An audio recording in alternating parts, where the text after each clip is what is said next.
Good morning बच्चों, मैं BL Agarwal आज आपको इस लेक्चर में subject financial management chapter dividend decisions का टॉपिक गॉर्डन्स मॉडल का एक प्रॉब्लम सोल्व करके समझाने का कोशिश करूंगा। उम्मीद करूंगा आपको जरूर से जरूर समझ में आएगा। ठीक है, ये रख दिया आपके सामने एक problem. A firm expected net earning per share 20, that is earning per share E आपका 20 है। Capitalisation rate that is KE, cost of equity capital 16% है। Rate of return on investment R 17% है। What will be the share price if the firm pay out? एक number 50% dividend, 75% dividend, 100% dividend. Gordon's model apply करना है। तो under different dividend pay out ratio आपको share price calculate करना है Gordon model के हिसाब से। अर्निंग देख लीजिए 20 रुपीज़ है, KE 16% है, rate of return on investment 17% है। अगर डिविडेंड 50% पे आउट करेंगे तो रिटेंशन 50%। ओके, यहाँ 75% पे करेंगे तो 25%, 100% पे करेंगे तो 0। ठीक है, चलिए इसको सोल्व करके देखते हैं।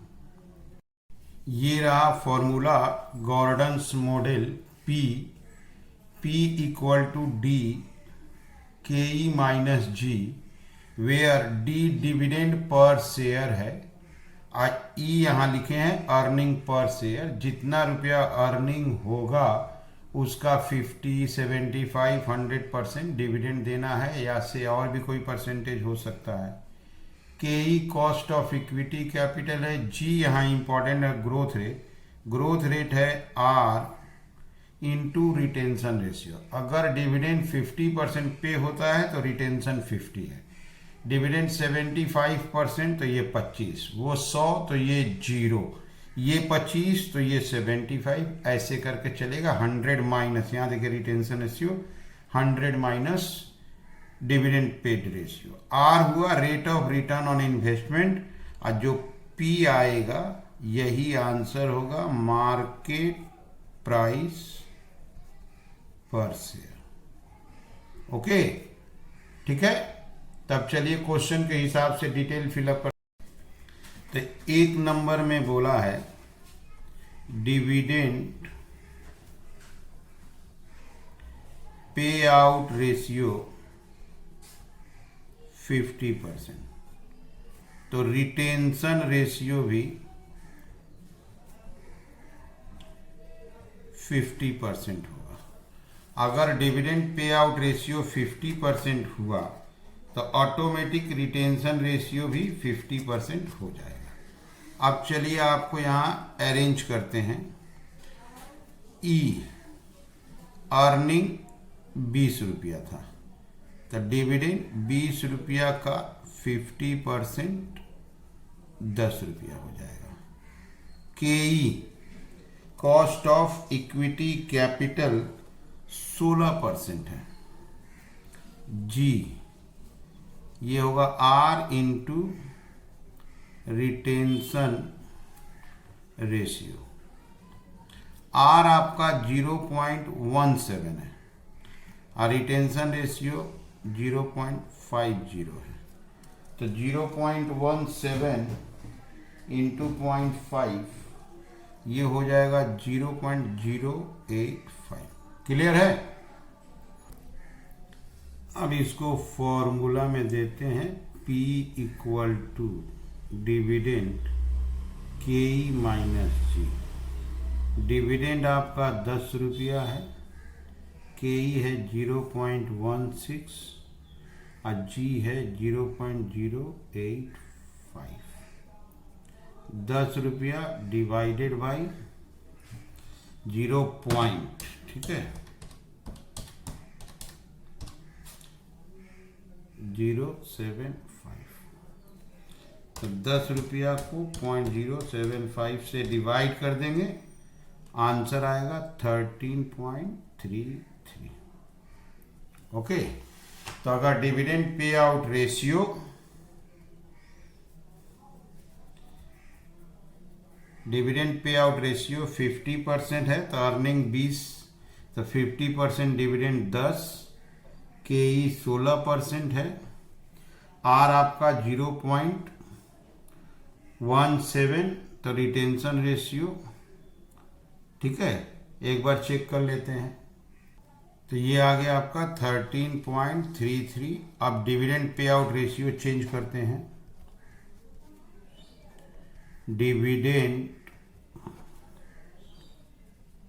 पे आउट रेशियो 75%, तो आपका रिटेंशन रेशियो 25% हो जाएगा।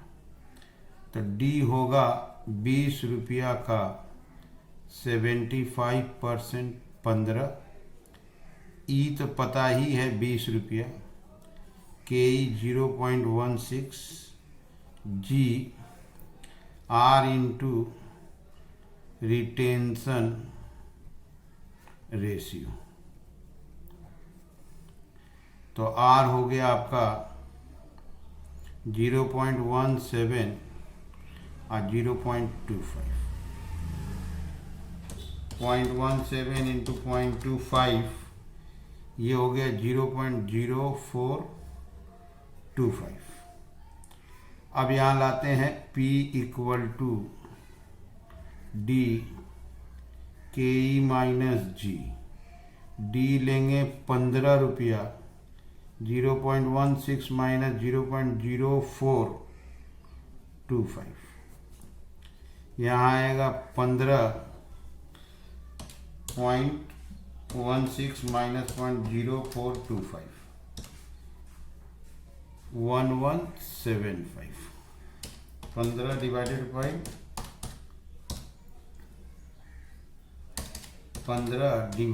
बाई 0.1175,